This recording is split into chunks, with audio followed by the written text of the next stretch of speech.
Hi everybody, welcome again to Champion Trading. What we're demonstrating for you today, this is a Bemis open mouth bagger, presently set up for 50-pound bags.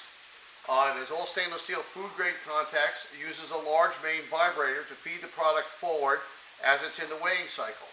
You see we're mounted on a wooden skid, so the scale is so sensitive, even the slightest touch, and you'll see the scale bouncing around. So once you stabilize it, it'll go back. So obviously it has to be in a secure position to operate. It's foot pedal operated. The operator slides the bag onto the snout here. It has a small foot pedal you see down here. And all we do is hit once on the foot pedal. If you show us up top, Jim. Immediately it starts closing. The vibrator is running. It's very quiet. The window you see there is hinged, so you can see that. There's a small little gating device in there that stops the flow of material. So just demonstrating for this, what I'm going to show you. Now our set point is 50 pounds. And I'm just going to pull down on this till we reach 50 pounds.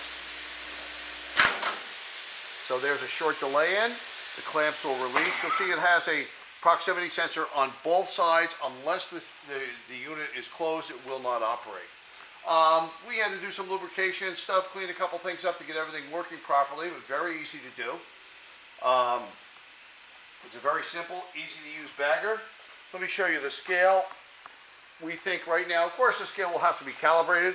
This is a certified 2 kilo weight right here.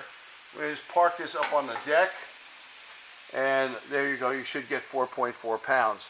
Because it's mounted on unstable surface, it's bouncing around like that, but like I said, if I just put my fingers on it and stabilize the unit, there it is up top, Jim. You'll see it stops. And what that is, it actually is moving back and forth, so the scale is so sensitive. So we can pull that off. Let me show you that one more time. The operation of the unit. It does require air to operate. So we're going to hit the foot pedal. You can hear the vibrator operating in the back. You'll see both of the proximity sensors are indicating they're seeing. We're going to pull down till we reach our 50 pounds. And when that happens, the gating device up here is going to close. Waits for its delay, releases the bag, and you're ready for the next one. A lot of people, it's designed like this on a cantilever mount. They will put a conveyor down here or something to take the product away as the operator is working. We have lots of equipment in our stock and process and packaging, so we do hope you'll visit our website at www.champtrading.com. And we thank you for joining us for this video today.